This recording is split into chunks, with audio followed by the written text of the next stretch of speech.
Maka boleh tidak perempuan cari nafkah? Boleh. Cuma kalau dia cari nafkah dan banyak uangnya, potensi melawan suami. Maksudnya apa Ustaz? Saya tanya ibu, kira-kira kalau suami ibu gajinya 5 juta, ibu gajinya 20 juta, kira-kira masih menghormati suami enggak? Ibu aja enggak punya gaji, kita lawan suami ibu.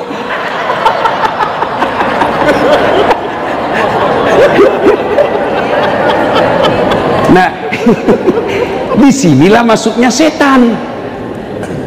Bu, kalau sholat, setan sholat. Tapi kapan ibu lawan suami, maka ridha Allah lepas. Ibu-ibu mau ndak meninggal dalam keadaan sa'i? Bapak-bapak mau ndak meninggal di tanah suci Mekah depan Baitullah? Ibu-ibu mau ndak meninggalnya di sujud sholat? Mau ndak? Semua mau.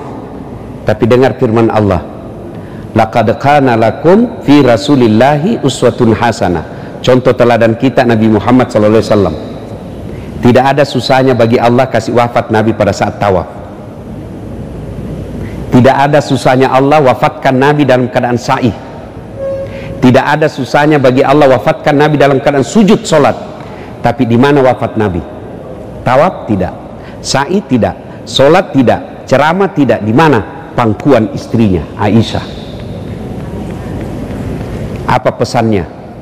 Ibadah paling panjang rumah tangga. Ibu berapa lama kalau sholat 5 waktu? 5 kali saja sholat. 5 kali aja sholat satu hari, tambah bonus-bonus dengan sunnah. Ada ndak di sini sholat 5 waktunya duhur 10 menit? Ndak yakin saya. Yang ada duhur 3 menit. Ya toh? Itu pun yang 3 menit lengkap dengan ingatan WhatsApp. Ini kan? Ayo, haji berapa kali Bu haji? Saya tidak yakin ada yang sampai 10 kali haji di sini. Coba. Jadi kalau kita mau mati dalam keadaan haji, peluang rendah. Kalau kita mau mati dalam keadaan sholat, peluang rendah. Tapi berumah tangga, 24 jam berumah tangga. Cari nafkah, ibadah. Mikirkan bagaimana rumah supaya bisa AC, ibadah. Bagaimana cari nafkah anak bisa sekolah, ibadah. Bagaimana bisa menghidupi sopir, ibadah. Bahkan berhubungan suami istri pun ibadah. Itulah sebabnya kalau sama istri kita tidak nyaman. Kenapa? Ibadah. Setan tidak mau. Kalau teman selingkuh, godaannya besar. Kenapa? Setan. Maka ibadah terpanjang selama hidup kita berumah tangga. Nah, sekarang rumah tangga ibu. Baru-baru kita Idul Kurban. Saya segarkan kembali ingatan kita, sejarahnya itu Idul Kurban. Ya, supaya kita ulang lagi nih kaitannya rumah tangga. Itu kan Ibrahim Pak kaya. Ibu-ibu, Ibrahim itu kaya. Hebatnya dermawan. Banyak di Indonesia kaya, serakah, pelit. Sudah kaya, masih serakah, plus pelit. Ini Ibrahim kaya dermawan. Hebatnya Pak, dia sembeli 1000 domba, 100 onta. Kira-kira kalau dirupiahkan sekarang 2,5 miliar. Ada di sini 2,5 miliar kemarin kurbannya? Tidak ada. Seluruh malaikat memuji Pak. Apa kata malaikat? Hebat ini Ibrahim. Manusia pun puji. Hebat kau Ibrahim, jago kau. Beberapa tahun kemudian Ibrahim menikah dengan Siti Sarah. Kata Siti Sarah, bang, abang ini kan nabi, perlu ada pewaris. Saya tidak bisa berikan kamu anak, kau kawin lagi lah. Apa kata Ibrahim? Enggak, kalau inilah takdirku, ya sudah. Enggak bang, kau nikah lagi. Enggak. Luar biasa Pak. Ibrahim didesak menikah, tidak mau Pak. Bapak-bapak sekarang dilarang sembunyi-sembunyi, malah pakai KTP-nya orang lagi. Akhirnya desak. Ibrahim berkata, baik kalau begitu dek. Oke, karena kau maksa. Siapa? Kata Siti Sarah, ngapain jauh-jauh, itu aja si Enem, pembantu kita. Pembantunya itu Siti Hajar, itu aja pembantu. Pesannya Pak, tidak ada perempuan ikhlas 100%. Tidak ada. Kalau dia ikhlas pasti dia bilang, silakan kau pilih mana yang kau suka. Tapi ini bebas tapi terbatas. Ini namanya bebas tapi terbatas. Oke, nikah. Sudah menikah, alhamdulillah, hamillah Siti Hajar. Selang beberapa saat hamil pula Siti Sarah. Ini buat ibu-ibu nih, kalau ada sudah 10 tahun belum punya anak, coba pakai ibunya Siti Sarah. Ya, siapa tahu mujur, siapa tahu, ya kan? Nah, Siti Hajar dengan Ibrahim lahir anaknya, namanya Ismail alaihi salam. Inilah keturunan kita orang Islam. Ibrahim dengan Siti Sarah lahir anaknya, namanya Ishak alaihi salam. Inilah keturunan Yahudi yang kurang ajar. Kita itu dengan Yahudi satu kakek, cuma Yahudi kurang ajar. Nah, lagi lucu-lucunya anaknya, ya kan? Ibu-ibu dengar dulu, sejarah sebelumnya ada yang tersisa. Ketika lagi kecil-kecil anaknya, ya, balita kira-kira sekarang, Allah perintahkan kepada Ibrahim sama Siti Hajar, Ibrahim, bawa anakmu jalan sama istrimu. Kemana? Kau jalan saja. Dari Palestina Pak, kau jalan saja. Kemana? Kau jalan, nanti saya kasih tahu kau singgah di mana. Jalanlah Ibrahim beratus kilo sampai di tumpukan batu. Allah berfirman, Ibrahim, kau simpan anak dan istrimu di situ. Terus kau kembali lagi, simpan di situ, tumpukan batu. Tumpukan batu itu sekarang jadi Ka'bah. Yang tumpukan batu itu.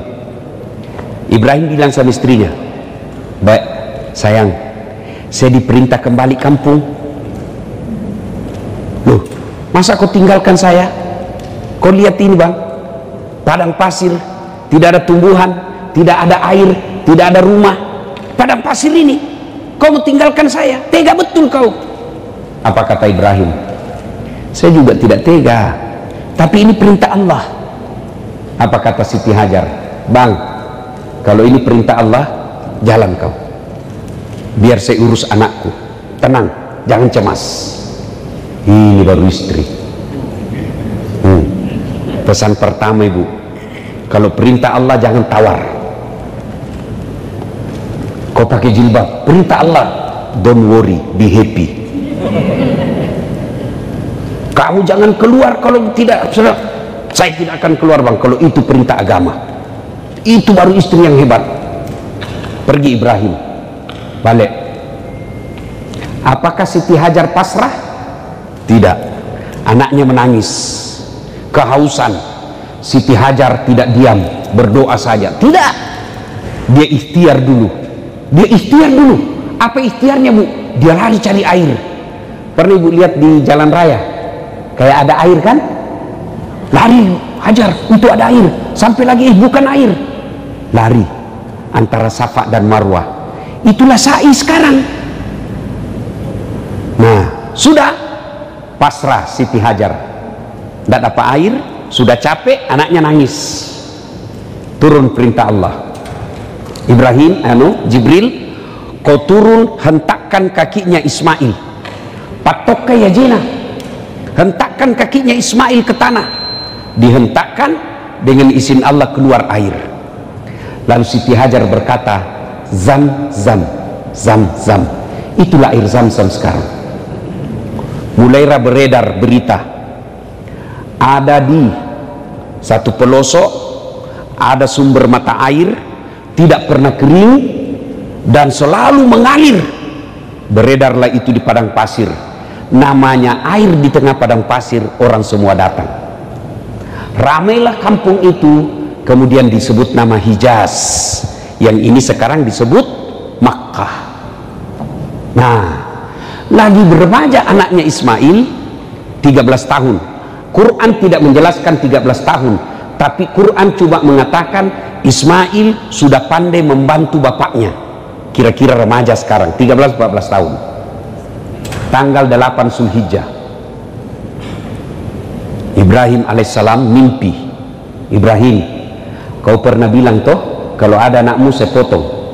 Sekarang ada anakmu, potong itu, potong. Ibrahim bangun, Pak. Ini mimpi atau wahyu? Kalau mimpi, kenapa anak disuruh potong? Kalau anak banyak, 10 anak disuruh potong, kita cari mana yang beleng-beleng. Potong anakmu, ini beleng-beleng ini.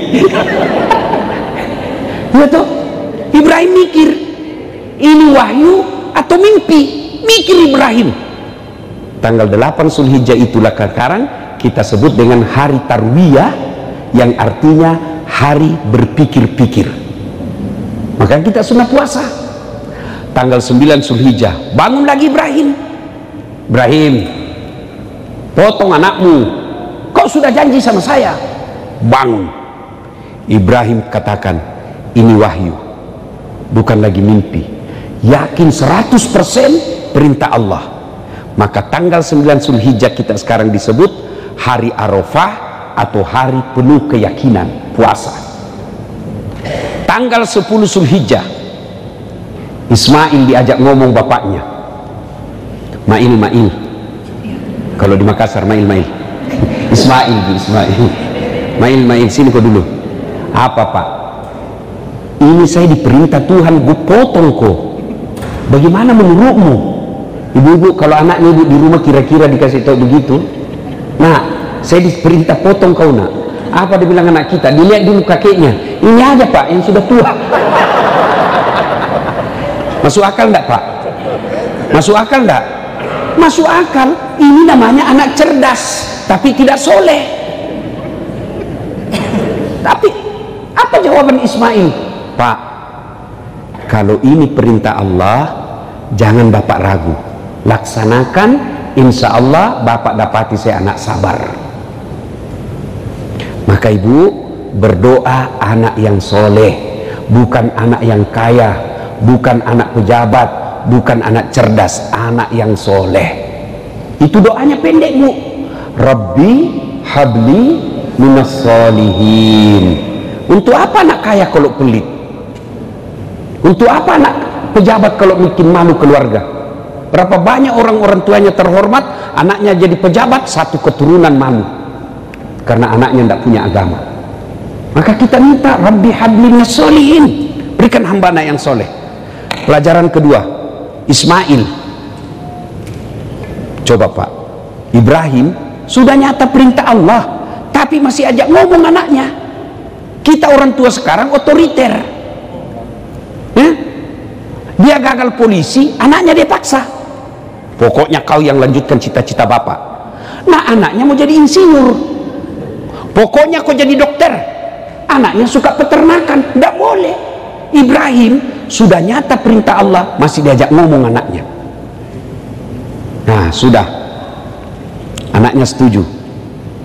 Lalu disampaikan ke istrinya Siti Hajar, Hajar, tolong kau mandi Ismail, kasih baju baru, kalau ada parfum, sisir rapi. Kau mau bawa mana? Saya mau jalan-jalan. Baik bang. 10 Zulhijjah dia bawalah anaknya. 10 Zulhijjah sekarang kita sebut hari An-Nahar, hari melaksanakan janji. Gatal ini setan. Bahaya ini Ibrahim, dia mau potong betul anaknya. Tidak ada sudah teman kita ini nanti. Dia datangi Ibrahim. Baim Ibrahim, baim. Kata Ibrahim apa? Kata setan, kau tengok balik itu anakmu, kuliah itu anakmu, lucu, lagi lucu-lucunya, lama kau harapkan, masa kau mau potong? Ibrahim Pak ambil batu. Setan, jangan banyak bicara di situ. Kalau bahasa kita ya, banyak bicara masih mau ngomong, setan dilempar Pak, kena kepalanya, sampai cilincing, balik lagi. Gagal goda Ibrahim. Dia datangi istrinya, Hajar, kau tahu enggak mau dibawa kemana anakmu? Katanya bawa jalan-jalan. Dibohongi kau suamimu. Maksudnya apa? Dia mau potong itu. Sabarang kau bilang. Mana ada orang tua mau potong anaknya? Katanya perintah Tuhannya. Apa? Perintah Tuhannya. Hajar ambil batu, Pak. Setan, kalau itu perintah Tuhan, jangankan anakku, saya juga siap dipotong. Pak, bismillah, Allahu Akbar. Kata setan, ini lebih gila dari anaknya ini. Dia datangi lagi si Ismail, baru dia bilang Ismail juga ambil batu, dilempar lagi. Itulah sekarang melempar 3 jumroh. Kalau orang pi haji, lemparan pertama bismillah Allahu Akbar, Ibrahim. Lemparan kedua bismillah Allahu Akbar, Siti Hajar. Lemparan ketiga bismillah Allahu Akbar, Ismail. 3 tempat, 1 tempat 7 batu 3 hari. Kenapa tidak langsung saja Ustadz 63 batu 1 hari saja langsung tak habis pulang? Kenapa mesti 3 hari? Itu pesannya, melawan setan perlu stamina kuat, perlu iman kuat, karena setan tidak pernah menyerah. Nah, sudah sampai. Ismail bilang begini, Pak, ada permintaan saya. Apa nak? 1, tolong bapak nanti eksekusi, tutup matamu ya. Tutup juga mataku, Pak. Kenapa? Karena kalau bapak lihat saya yakin bapak tidak mampu, tidak tega potong saya. Tutup mata. Oke, apalagi nak? 2, tolong pakai pisau yang tajam supaya saya tidak lama menderita. Oke. 3, apalagi nak? Ikat tangan dan kakiku supaya saya tidak meronta-ronta kesakitan. 4, bajuku jangan kena darah supaya ibuku tidak lihat. 5, kalau saya sudah meninggal, tolong tidak ada anak seusia saya lewat depan rumah supaya ibuku tidak ingat saya. Baik, baring. Ibrahim ambil goloknya, dia gerek lehernya. Bismillahirrahmanirrahim. Tidak mempan, tidak terluka. Kata Ibrahim, kata Ismail, bapak main-main kali. Enggak nak, serius ini, tumpul kali, coba lagi. Enggak. Ibrahim dia ambil goloknya, dia hantamkan ke batu, pecah.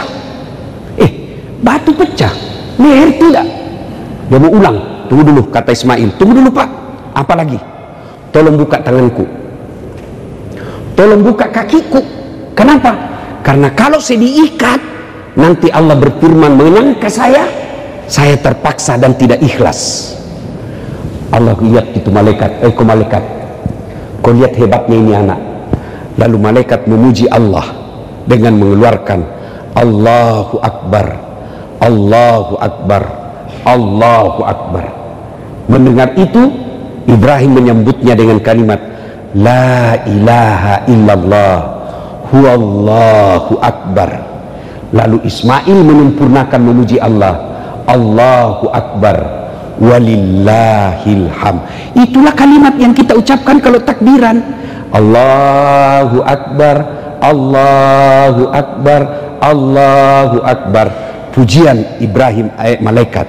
La ilaha illallah wallahu akbar. Ibrahim alaihissalam. Allahu Akbar walillahil ham. Ismail. Sudah. Allah perintahkan Jibril, itu ada kibas di sorga yang pernah jadi maharnya anaknya Adam ketika menikah. Ambil itu kibas, ganti lehernya Ismail. Digantilah lehernya Ismail, selesailah kisah Ibrahim menyembelih anaknya. Seluruh malaikat memujinya. Nah, apa hubungannya dengan keluarga? 1, ibu-ibu, ini bisa terjadi kalau agama kuat dalam rumah tangga. Cerita mati anak bisa soleh kalau agama lepas. Tidak mungkin istri taat kalau dia tidak kuat agamanya. Tidak mungkin suami tanggung jawab kalau longgar agamanya. Maka modal utama dalam berumah tangga agama, bukan cinta. Sayang orang tua kalau mau kasih nikah anaknya, kau cinta Jina, maka mau gitu cintamu. Ada ji kerjanya nak, kerjanya mapan, cintanya ada, gagah, cantik, jabatannya bagus, uangnya banyak, tidak ada agama. Itulah yang mempermainkan anak kita. Tapi kalau agamanya ada, meski kerjanya tidak jelas, tapi dia punya tanggung jawab. Coba lihat anak-anak orang kaya yang tidak ada agamanya, dia hina anak kita. Banyak uangnya, tidak ada agamanya, dia tidak ada hormati itu besannya. Kenapa? Ada duit saya. Tapi kalau ada agamanya, makin banyak duitnya, makin dihormati orang. Kenapa? Agama adalah patokannya dalam hidup. Maka Bapak Ibu, agama anak ke anak kita. Saya mau tanya dulu ibu-ibu, tolong jawab dengan jujur. Bu, Bu, bagaimana proses agama di rumah? Rumah mewah, ada pengajian? Alhamdulillah. Jangan sampai lebih sering arisan daripada taklim. Ayo. Percaya bapak-bapak, anak ini harta paling berharga. Bapak, kalau ibu-ibu kalau meninggal, siapa yang doakan ibu? Suami. Jangan harap Bu, kawin lagi. Bener. Ada sama yang di Makassar, tetanggaku, dia bilang, Ustaz, jelek betul sifatnya itu tetangga saya. Kenapa? Baru 3 bulan istrinya meninggal, belum lagi kuburnya kering, dia kawin lagi. Saya bilang, itu lebih hebat tetanggaku, belum mati istrinya dia kawin. Apa? Dia bilang, mamanya cek istri saya, jadi kalau saya duluan menikah, Ustaz juga kawin lagi. Sini kau sayang, jangankan kau meninggal, masih hidup saja kau, saya selalu berpikir kawin lagi. Apalagi kalau kau sudah mati. Siapa yang doakan ibu? Siapa? Anak. Apa ibu tidak rindukan? Begitu kita meninggal, anak kita setiap sujud 5 waktunya, dia doa untuk orang tuanya. Saya bukan mutakabur Bu, saya bukan mutakabur. Ini hanya motivasi buat bapak-bapak. Ini rata-rata orang kaya ini di dalam ini. Bohong ibu kalau tidak kaya. Kenapa kau tahu Ustaz? Casingnya ibu-ibu ini beda kan? Saya bisa lihat orang kaya dari casing. Oh, ini orang kaya semua ini. Beda Pak. Masya Allah. Saya tidak kaya Bu. Alhamdulillah ibu bapak saya bikinkan masjid. Ibu saya kasih nama Hajjah Sitiman. Bapak saya kasih nama Masjid Abdul Latif. Saya lagi bangun lagi sekarang masjid nama saya. Itu yang kita nanti. Apa ibu tidak merindukan ketika nanti ibu sudah rapuh, tua, anak kita berlomba-lomba untuk mengumrohkan anak kita. Dek, bulan ini ibu di rumah ya, bulan depan baru kau urus. Apalah artinya hidup ini kita tua, banyak duit, anak kita menjadi beban di dalam hidupnya. Datang baru duduk mamanya, kata istrinya, kapan datang mak? Baru sayang, kapan pulang?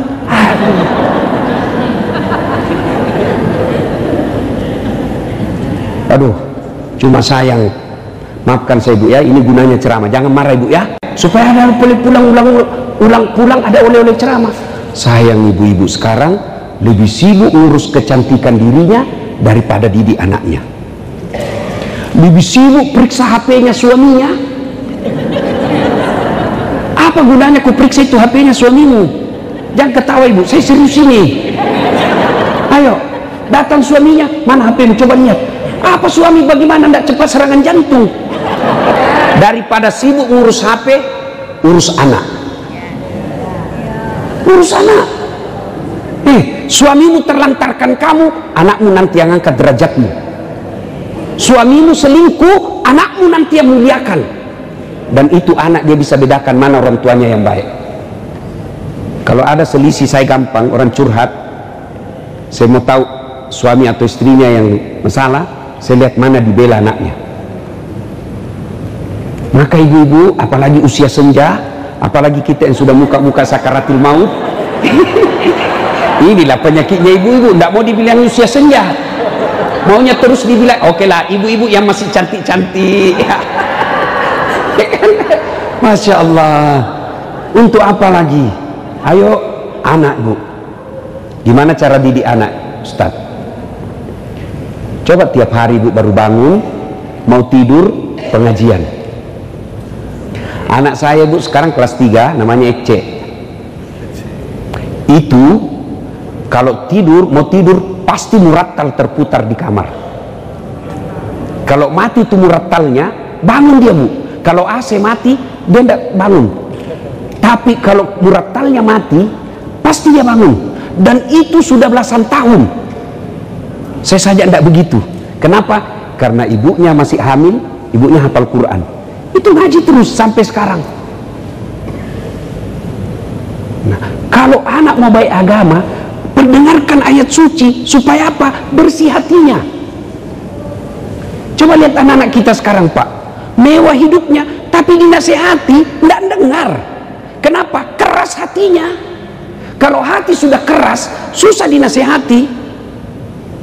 Lebih sayang tuh sama cowoknya daripada bapaknya. Kalau bapaknya nasihati, bapak kolot. Sekalinya cowoknya, iya bang, terserah abang aja, aku ikut. Ya, tua, bu-ibu, cukup kasih makan barang halal anak kita. Barang halal. Nah sekarang orang tua lebih gelisah, malu kalau anaknya tidak punya iPad, malu kalau anaknya tidak pakai behel, malu kalau anaknya tidak punya mobil. Memangnya ada orang masuk neraka gara-gara tidak punya mobil? Yang masuk neraka karena anaknya tidak sholat. Maka penting pengajian ini, ayo evaluasi kembali cara didik anak. Jangan berharap anak sopan kalau ibu bapaknya selalu dilihat bicara kasar. Nah, anak yang dulu karena waktu terbatas. Yang kedua, Ibrahim itu suami yang baik. Cerita mati bapak mau didengar istri, kalau bapak bohong terus tak bakal. Jadi kalau bapak mau didengar istri, jangan bohong. Satu bohong yang boleh, bohong untuk membahagiakan istri boleh. Bohong yang bagaimana Ustaz? Ibu beli hadiah kain, kasih, gimana Pak? Bagus enggak? Paling bagus ini. Selama kita menikah ini baju yang paling baik. Malah kalau bapak jujur dosa. Bodoh memang kamu ini. Warna apa ini? Bohong seperti itu boleh. Nah, bagaimana suami yang baik? Suami yang baik teladan. Jangan harap istri kita mau izin keluar kalau kita juga kadang-kadang tidak keluar. Keluar tidak menyampaikan. Ini juga perlu ibu. Ibu-ibu, Bu, suami tidak wajib minta izin. Enggak. Istri wajib minta izin. Kenapa Ustadz? Karena langkahnya ibu ditanggung oleh suami. Sementara dosanya suami ibu tidak tanggung. Kedua, suami memang tugasnya lebih banyak di luar. Istri harus banyak di dalam. Jadi kalau sedikit-sedikit izin, repot. Maka laki-laki itu bukan minta izin, tapi memberi izin. Laki-laki itu menerima laporan, bukan melapor. Ibu tahu ini, di situ pintu masuknya setan. Itu kata Nabi. Ibu mau tidak dirindukan surga? Satu, kata Nabi, aqimis salah, dia puasa, dia sholat. Dua, dia puasa Ramadan. Tiga, dia jaga harga dirinya. Empat, dia taati perintah suaminya. Kalau ini diamalkan, tadahulul jannati bisalam, masuk ke surga dengan penuh keselamatan. Pintu surga yang kamu mau, terserah. Tapi setan tahu ibu, setan tahu. Makanya apa? Dia hasut kita, lawan suamimu, lawan suamimu, lawan suamimu. Nah, itu pintu masuknya setan. Maka boleh tidak perempuan cari nafkah? Boleh. Cuma kalau dia cari nafkah dan banyak uangnya, potensi melawan suami. Maksudnya apa Ustaz? Saya tanya ibu, kira-kira kalau suami ibu gajinya 5 juta, ibu gajinya 20 juta, kira-kira masih menghormati suami enggak? Ibu aja enggak punya gaji, kita lawan suami ibu.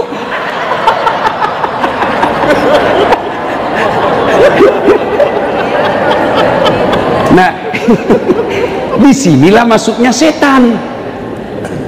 Bu, kalau sholat, setan sholat. Tapi kapan ibu lawan suami, maka ridha Allah lepas. Ridanya Allah, ada ridanya suami. Nah, maka setan hasut kita. Curiga kok, curiga. Ketemu tadi cewek. Kalau ibu mau enak, sangka baik. Orang kalau sangka buruk dalam rumah tangga, percaya tidak akan pernah dia bahagia. Coba kalau sangka baik ibu, telepon suami tidak dijawab pagi-pagi, oh lagi sholat duha, mungkin ada perasaan. Telepon lagi siang, oh berjamaah duhur ini, kan? Sore lagi telepon tidak dijawab, jam 5 sore ada WhatsApp teman, saya lihat suamimu di sampingnya ada cewek di atas mobil. Oh berarti dia lagi nge-grab. Iya kan, enak perasaan ibu toh. Tapi kalau sangka buruk terus, la ilaha illallah, tidak bisa tenang. Jangan harap istri kita santun kalau kita kasar. Istri saya suka ngomel, takdirnya itu bu. Kalau ada perempuan tidak ngomel, pasti ada kelainan. Benar, hobinya itu perempuan ngomel. Dan satu lagi pak, perempuan itu ahli sejarah. Sekali bapak bikin kesalahan, sudah wassalam, tidak bakal itu dia ulang pak. Pak, coba dinasehatin, dia punya salah, bagaimana caranya dia ngomong supaya kembali kepada kesalahan itu ke kita. Itulah perempuan, memang begitu fitrahnya perempuan. Bagaimana beratnya penderitaan bapak tidak seberat penderitaan ibu hamil. Ya, bapak merasakan hamil, gampang, ambil kelapa pak, 1 biji aja pak, masukkan di dalam baju, kemana-mana bawa pak, mau boker. Itu coba ibu-ibu kalau boker bawa toh, nggak ada orang mau berak, simpan dulu, berat sekali, nggak ada pak. Dan berapa lama? 9 bulan pak. Ibu masih ingat waktu hamil? Ingat? Ada ndak yang tengkurap selama ibu hamil? Ada ndak tengkurap? Gaya pasrah pak. Coba bapak, berapa lama ibu tidak tengkurap? 9 bulan pak. Bapak 1 bulan aja ndak tengkurap, pusing. Iya toh? Coba melahirkan, masih ingat waktu melahirkan? Masih? Ada ndak ibu-ibu melahirkan senyum? Ada. Mentang-mentang ibu Tendri orang kaya melahirkan senyum, kau nak keluar, kau nak tidak, dia pas menderita ndak bu? Menderita bu? Sakit bu? Tapi heran kok diulang-ulang. Ndak ada orang melahirkan kalau kurang ajar, enggak. Sudah itu menyusui, masih ingat waktu menyusui bu? Apalagi waktu tumbuh giginya, ada ndak dia? Kok gigi saya ndak dibujuk? Aduh dah, aduh bapak, bapaknya senyum pak. Pagi anaknya, malam. Maka pak, kalau istri ngomel, bayangkan saja itu 3 perihnya penderitaan perempuan. Coba lihat toh. Itulah sebabnya Nabi ketika ditanya, ya Rasul, setelah Allah dan Rasulnya siapa yang saya taati? Apa jawabannya Nabi? Ibumu. Setelah itu siapa?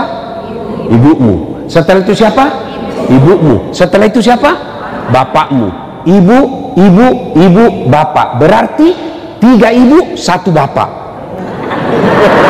Ya toh? Salah paham lagi nih ibu-ibu nih. Itu sensitif sekali kalau kita bicara begini. Coba ulang, ibu, bapak. Berarti 1 bapak, 3 ibu. Saya tidak bilang 3 istri, 3 ibu. Apa maknanya? Itulah 3 penderitaan ibu. Sehebat apapun laki-laki, dia tidak pernah bisa memikulnya. Maka kalau ibu ngomel, bayangkan bagaimana susahnya ketika dia hamil. Mau ndak berhenti istrimu ngomel? Ini rahasianya. 1, puji dia. 2, kasih hadiah. Bapak mau tahu perempuan, sambil kau puji, pegang pundaknya, pasti dia senang. Wah, makin cantik kau dek. Meskipun dia tahu kita bohong, dia tetap senang. Iya tuh bu, iya. Kau tambah cantik saya lihat. Padahal dia tahu bohong ini suamiku, tapi dia tetap senang juga. Maka itu perempuan, kesalahan kita malas memuji. Kalau tetangga, wah puji, ya bu, aduh ibu, awetmu udah kelihatan. Itu didengar istrimu, hancur. Yang kedua, kasih hadiah.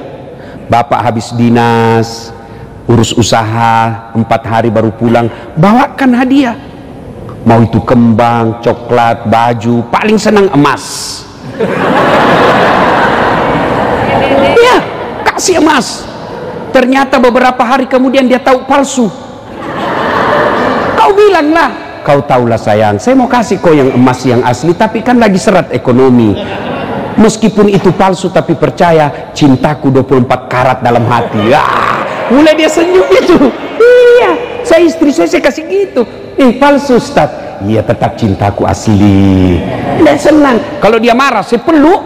Marah dia, saya peluk.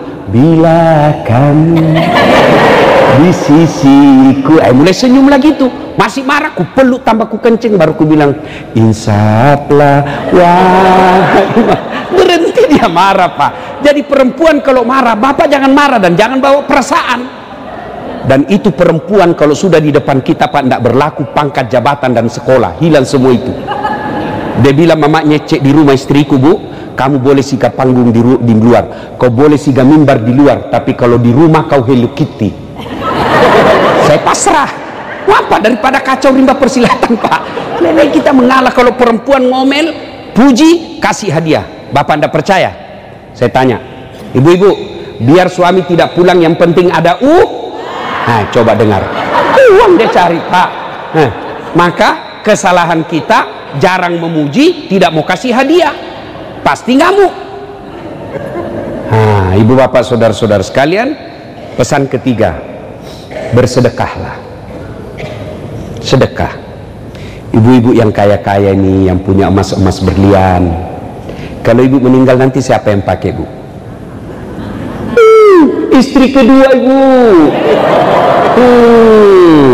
Begitu ibu meninggal, suami dia cabut dulu cincin. Ini cincin kawin kita sayang. Nggak mau keluar, dia kasih sabun. Sudah itu dia cabut lagi kita punya gelang. Ini waktu ulang tahun pernikahan kita, waktu umrah emas Dubai. Cabut. Sudah itu dia cabut lagi kita punya kalung. Ini waktu dulu kita jalan-jalan ke Singapura. Terakhir gigi palsunya ibu dia cabut juga. Sudah dia simpan sambil penuh derai air mata, dia simpan di lacinya. 4 bulan kemudian Rioni teman SMA ketemu cinta lamanya yang sudah janda. Aduh, hancur. Emas yang disimpan baik-baik diambil kembali. Dia senyum bawakan mantannya, dek, ini kau pakai saja ya, sudah mati yang punya. Bu, daripada dipakai istri kedua, mending bawa untuk kuburnya ibu. Dan orang kaya hebatnya, biar dia pakai palsu, orang bilang asli. Iya, Ibu Nur misalnya. Iya, biar palsu, orang bilang enggak mungkin, pasti asli. Maka saya sarankan lebih baik ibu pakai yang palsu. Yang asli bawa ke panti asuhan. Yang asli bawa ke masjid di kampung. Yang asli bawa ke penghafal Quran. Bapak-bapak yang miskin, ibu-ibu yang miskin, ndak usah pakai yang asli. Karena biar asli orang juga ndak percaya. Maka yang asli ibu jual, bawa ke pesantren. Ini disebut pandai menyikapi harta. Percaya ibu, kalau sudah masuk kubur, putus. Kecuali tinggal anak yang soleh dan amal sedekah. Dan demi Allah, tidak ada orang bangkrut gara-gara sedekah. Ustadz, saya dengar ceramahnya Ustadz tadi, rasanya anak saya sudah tidak bisa saya harapkan Ustaz. Tidak tahu ngaji, lancar bahasa Inggris, tapi saya tidak pernah dapati dia mengaji. Lancar bahasa Korea Ustaz, duitnya banyak, tapi tidak pernah saya dapati berjamaah. Jangan putus asa, anak pesantren ibu urus. Ustaz, saya sampai sekarang belum punya anak. Wala ta'asu min rauhillah. Jangan putus asa, ibu datang ke pesantren, tanya gurunya, ada penghafal Quran? Ada. Berapa biaya hidupnya satu bulan? Bu, 700.000 satu orang. Saya tanggung 7 orang ya, 2.500.000. Berapa? 20. Nah, saya tidak terlalu kuat kalau urusan uang, Bu. Ibu-ibu lebih apa? Nah, misalnya satu anak 700 Ustaz, 3 anak saya tanggung Ustaz, 2.100.000 kirim tiap bulan. Itulah yang menjadi anaknya ibu. Selama dia belajar agama sama anak kandungnya ibu, meskipun tidak dilahirkan. Begitu juga bapak-bapak.